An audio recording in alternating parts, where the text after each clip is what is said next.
السلام علیکم ورحمۃ اللہ وبرکاتہ۔ آج پڑھتے ہیں ساس بہو کا جھگڑے کے بارے میں۔ ساس بہو کا جھگڑا ہمارے سماج کا یہ ایک بہت قابل افسوس اور دردناک سانحہ ہے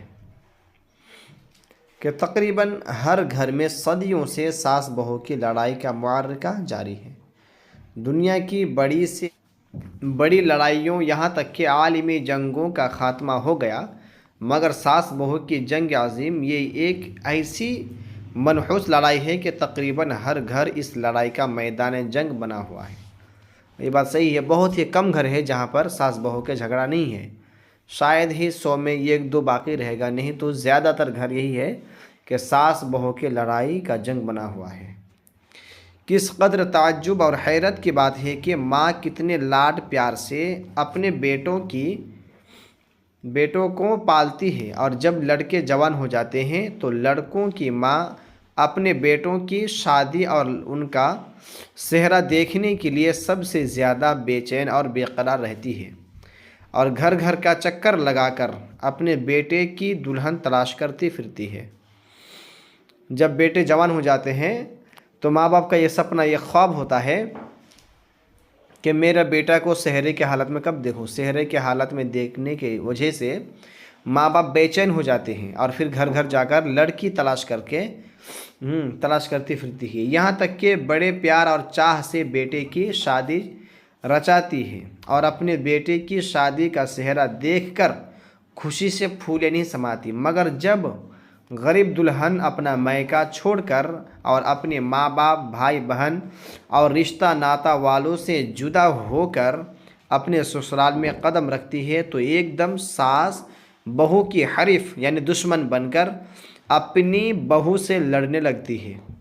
اور ساس بہو کی جنگ ہو جاتی ہے، اور بے چارہ شوہر ماں اور بیوی کے لڑائی کی چکی کے 2 پارٹوں کے درمیان کچلنے اور پیسنے لگتا ہے۔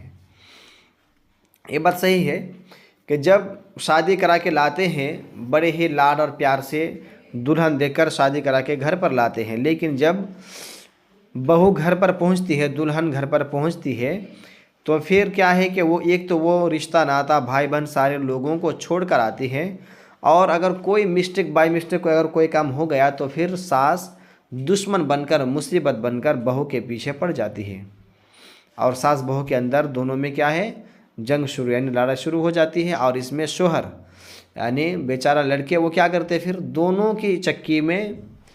وہ بڑھ جاتے ہیں کہ کدھر کیا بولا جائے، کدھر سپورٹ کی جائے، اور دونوں پارٹوں کے درمیان پھر وہ کچلنے لگتا ہے۔ غریب شوہر ایک طرف ماں کے احسانوں کے بوجھ سے دبا ہوا، اور دوسری طرف بیوی کے محبت میں جکڑا ہوا ماں اور بیوی کے لڑائی کا منظر دیکھ دیکھ کر کوفت کی آگ میں جلتا رہتا ہے، اور اس کے لیے بڑی مشکل یہ آن پڑتی ہے کہ اگر وہ اس لڑائی میں اپنی ماں کی حمایت کرتا ہے تو بیوی کے رونے دھونے اور اس کے طعنوں اور میکہ چلی جانے کی دھمکیوں سے اس کا بھیجا کھولنے لگتا ہے، اور اگر بیوی کی پاسداری میں ایک لفظ بول دیتا ہے تو ماں اپنی چیخ و پکار اور کوسنوں سے سارا گھر سر پر اٹھا لیتی ہے، اور ساری برادری میں عورت کا مرید، زن پرست، بیوی کا غلام تن کہنے لگتا ہے، اور ایسے گرم گرم اور دل خراش طعنے سنتا ہے کہ رنج و غم سے اس کے سینے میں دل پھٹنے لگتا ہے۔ ادھر ساس بہو کے جب جھگڑا شروع ہو جاتا ہے نا تو لڑکا پھنس جاتا ہے بیچ میں کہ کدھر سے کیا بولا جائے۔ اگر بیوی کے طرف سے کچھ بولا جائے تو ماں کی نگاہوں میں خراب، ماں کی طرف سے بولا جائے تو بیوی کی نگاہ میں خراب، اگر ماں کی تھوڑا سپورٹ کی جائے تو بیوی کیا کہے گی، میں تمہارے وجہ سے آیا یہاں پہ، گھر والے کو سارے لوگوں کو چھوڑ کر، اور ایسے ایسے تم اپنے ماں کے سپورٹ کر رہے ہو، میں گھر چلے جاؤں گی، میکے چلے جاؤں گی، میں رہوں گی نہیں وغیرہ، اس طرح کی باتوں کی دھمکی دیتی ہے اور طرح طرح کی باتیں بولتی ہے۔ لیکن اگر وہی شوہر اگر بیوی کے سپورٹ میں آ جائے تو ماں پھر لوگوں میں، پڑوسیوں میں دکھا کر، سنا کر بولتی ہے، اور یہ اکثر عورتوں کے اندر پائی جاتی ہے کہ یہ بیوی کا غلام بن گیا ہے، یہ بیوی کو پوجا کرنے والا ہو گیا ہے وغیرہ وغیرہ، عورت کا یعنی بیوی کا مرید بن گیا ہے، اس طرح کی باتیں سنتے ہیں، اور اس کے علاوہ اور بھی بہت سارے باتیں کہتی ہے، اس طرح ایسی باتیں بولتی کہ جو بات سننے کے بعد پھر